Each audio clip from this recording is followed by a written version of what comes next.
Assalamualaikum warahmatullahi wabarakatuh. Perkenalkan, nama saya Nur Hayati. Di samping saya teman saya Saryanita Damani. Kami dari kelompok 3 ingin mempresentasikan makalah kami yang berjudul Prosedur Penyusunan Anggaran Menyeluruh. Yang pertama, definisi penyusunan anggaran. Anggaran merupakan implementasi dari rencana strategi yang telah ditetapkan.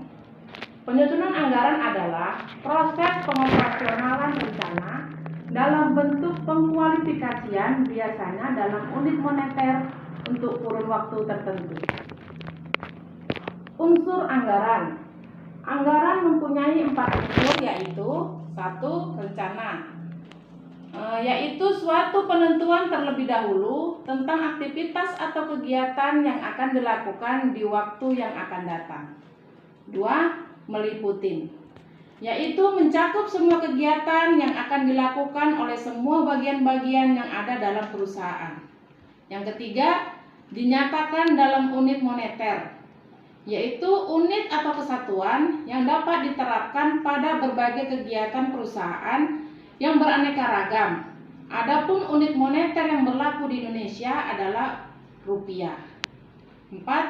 Jangka waktu tertentu yang akan datang, yaitu menunjukkan bahwa anggaran berlaku untuk masa yang akan datang. Ini berarti apa yang dimuat di dalam anggaran adalah taksiran-taksiran tentang apa yang akan terjadi serta apa yang akan dilakukan di masa yang akan datang. Proses kegiatan dalam anggaran. 1. Pengumpulan data dan informasi yang diperlukan untuk menyusun anggaran. 2. Pengelolaan dan penganalisaan data dan informasi tersebut untuk mengadakan taksiran-taksiran dalam rangka penyusunan anggaran. 3. Menyusun anggaran serta menyajikannya secara teratur dan sistematis. 4. Pengkoordinasian pelaksanaan anggaran. 5. Pengumpulan data dan informasi untuk keperluan pengawasan kerja. Yang keenam, pengolahan dan penganalisaan data tersebut untuk mengadakan interpretasi dan memperoleh kesimpulan-kesimpulan dalam rangka mengadakan penilaian terhadap kerja yang akan dilaksanakan. Karakteristik anggaran. 1.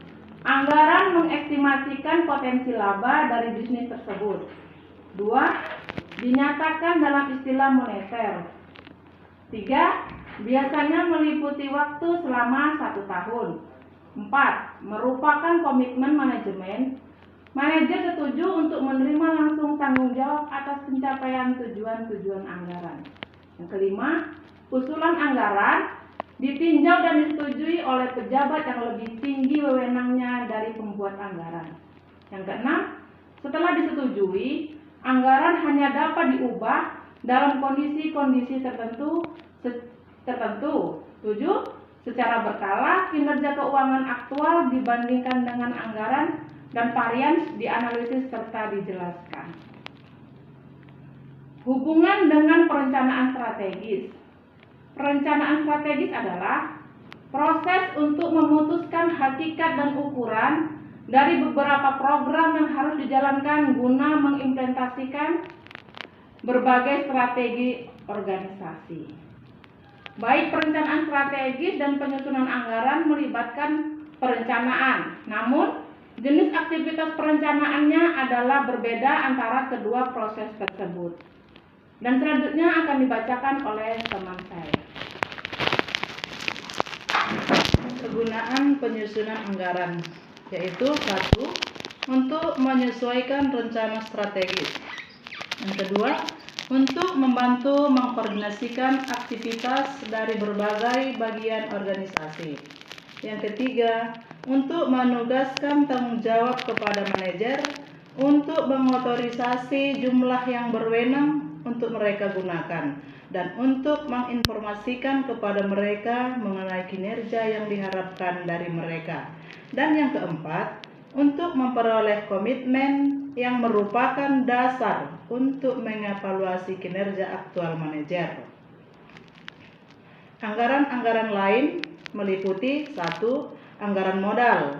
Yang dimaksud dengan anggaran modal adalah menyatakan proyek-proyek modal yang telah disetujui ditambah jumlah sekaligus untuk proyek-proyek kecil yang tidak memerlukan persetujuan tingkat yang lebih tinggi.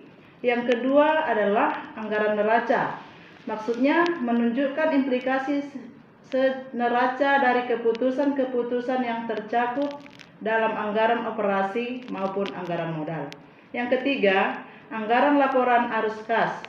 Menunjukkan beberapa banyak yang dibutuhkan selama tahun tersebut yang akan dipasok laba ditahan dan berapa banyak jika ada yang harus diperoleh dari pinjaman atau dari sumber-sumber luar lainnya. Proses penyusunan anggaran. 1. Organisasi. Departemen Anggaran biasanya melapor ke Controller Korporat, menangani arus informasi dari sistem pengendalian manajemen. Komite anggaran terdiri dari anggota-anggota manajemen senior seperti Chief Executive Office, Chief Operating Office, dan Chief Financial Officer. Komite tersebut meninjau dari dan menyetujui atau menyesuaikan masing-masing anggaran.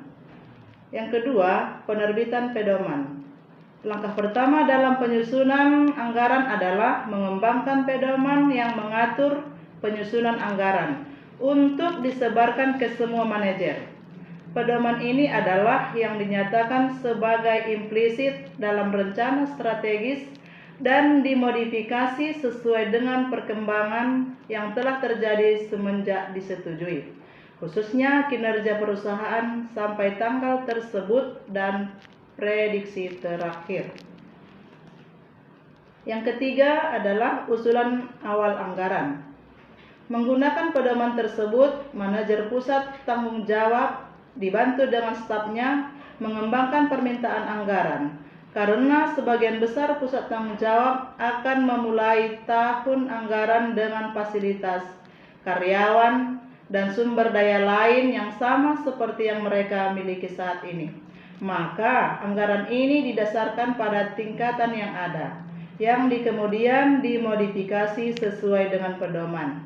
Yang keempat, negosiasi.